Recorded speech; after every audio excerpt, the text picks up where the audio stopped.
मामले को लेकर मृतक के परिजन मुकुंद सिंह ने बताया कि शत्रुघ्न नाम के व्यक्ति का पूरा परिवार शराब का कारोबार करता है। हम लोगों ने कई बार कुछ महीने पहले ही महाराजगंज एसडीओपी और भगवानपुर थाने की पुलिस को सूचना दी, लेकिन अब तक कुछ नहीं हुआ। अगर कार्रवाई हो जाती तो आज ये हत्याएं नहीं होती।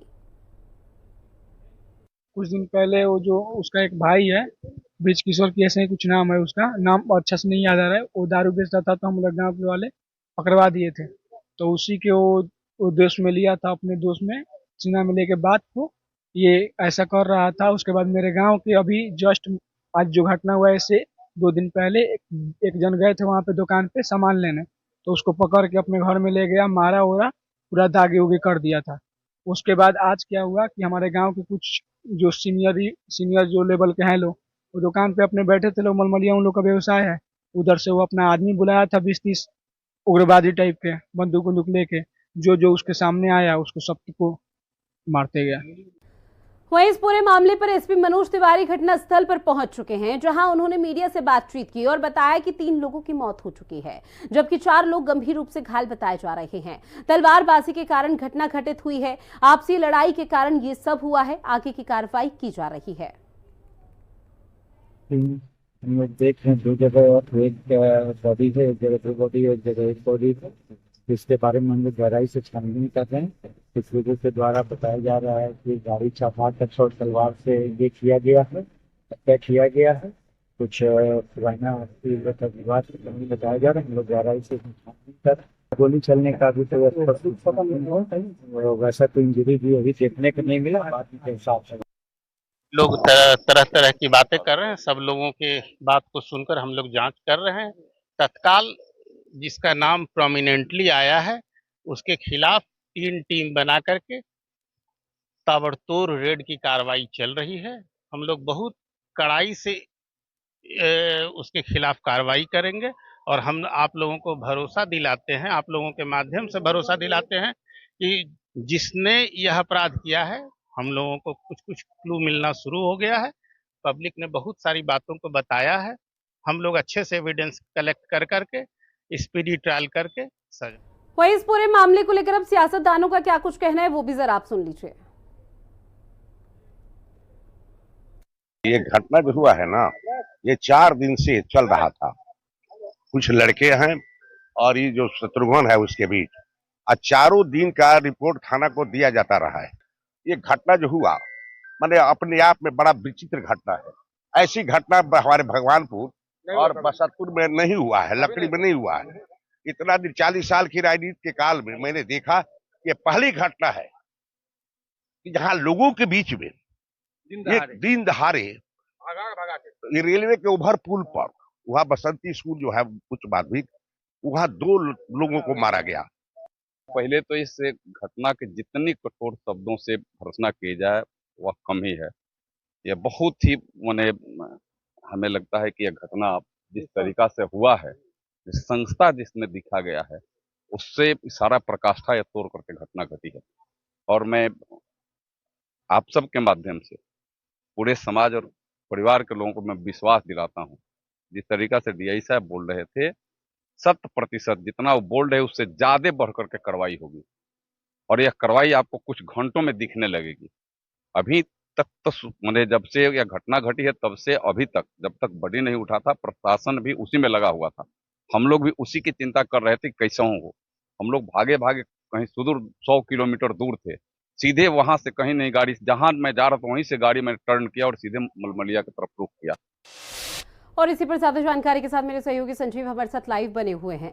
संजीव जी, देखिए, देश में चाहे कितना भी विकास हो जाए या देश कितना भी आगे निकल जाए, लेकिन बिहार की जो कानून व्यवस्था है वो जो उसकी तस रहेगी। बिहार की कानून व्यवस्था कभी नहीं सुधर सकती। इस तरह के मामले आए दिन सामने आते हैं। लेकिन निश्चित तौर पर कहा जा रहा है कि बिहार में कानून का राज है, लेकिन जिस तरह से सिवान की दर्दनाक घटना हुई है, दौड़ा कर जिस तरह से तलवार से 3 लोगों को काट दिया गया और मौत के घाट उतारा गया, ये बताया जा रहा है कि जो जानकारी मिल रही है, पूर्व में जो शराब कारोबारी थे उनसे ये पूरा मामला जुड़ा हुआ बताया जा रहा है। और ऐसे में अब वहाँ भी स्थिति भयावह है। जो वहाँ के एसपी हैं मनोज तिवारी, इस पूरी के अलावे 3 और जिले के एसपी को वहाँ तैनात कर दिया गया है और लगातार ये मांग है कि जिन लोगों ने इस घटना को अंजाम दिया है उसको उसी हद तक पहुंचाया जाए और उसको कह सकते हैं पुलिस जो है पकड़ने के लिए पूरी तत्परता से टीम गठन किया गया। वहीं दूसरी तरफ पटना में जिस तरह से हाई प्रोफाइल मामला, एक बड़े व्यापारी कारोबारी की गोली मारकर हत्या कर दी जाती है, उसके बाद कहीं ना कहीं अब कानून के कह सकते हैं कि कानून पर सवाल उठ रहा है, बिहार की पुलिस पर सवाल उठने लगा है कि आखिर ये हो क्या रहा है। क्योंकि जिस तरह से सिवान की घटना हुई है बेहद ही दर्दनाक है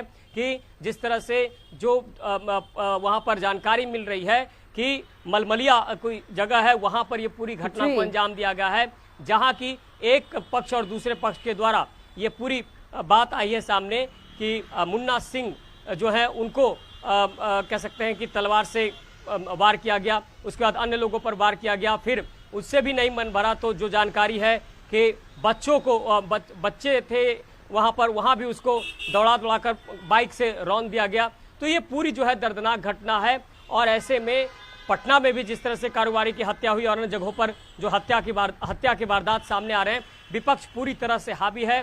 विपक्ष लगातार ये पूछ रहा है कि आखिर सरकार का इकबाल कहाँ गया, पुलिस का इकबाल कहाँ गया, और इस तरह से अब सीधा सवाल उठ रहा है सरकार पे जो कानून के राज की बात करते हैं, जो कानून के भले की बात करते हैं। सवाल ये उठता है कि आखिर जो भी इतने बड़े हत्या हो रहा है, लूट हो रहा है, डकैती हो रहा है, अपराध हो रहे हैं, झूठे केसों में फंसाया जा रहा है लोगों को, और उसमें कहीं ना कहीं जो भ्रष्टाचार की बात सामने आती है, इन्वेस्टिगेशन सही तरीके से नहीं हो पाता है, तो ऐसे में सरकार पर सीधा सवाल खड़ा होता है कि आखिर ये हो क्या रहा है बिहार में।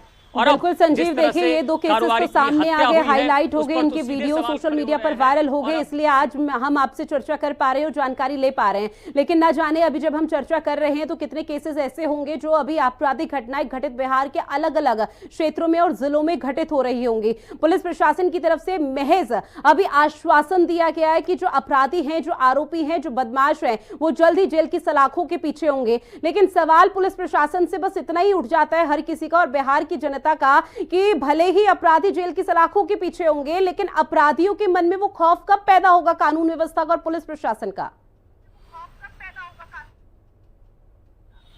बिल्कुल आपने सही सवाल किया कि आखिर जब कानून इतना सख्त है, इतनी सारी व्यवस्था की जा रही है, सरकार के द्वारा 112 डायल, कई गाड़ियां लाई गई, कई जो वैकेंसीज हैं वो क्रिएट किए जा रहे हैं, सिपाहियों की भर्ती हो रही है, तो आखिर कानून की व्यवस्था में जो जनता का पैसा लग रहा है, जो सोर्सेस लग रहे हैं, जो इनपुट है, जो तमाम तंत्र है, वो क्या कर रहा है? आखिर बिहार में ये हो क्या रहा है?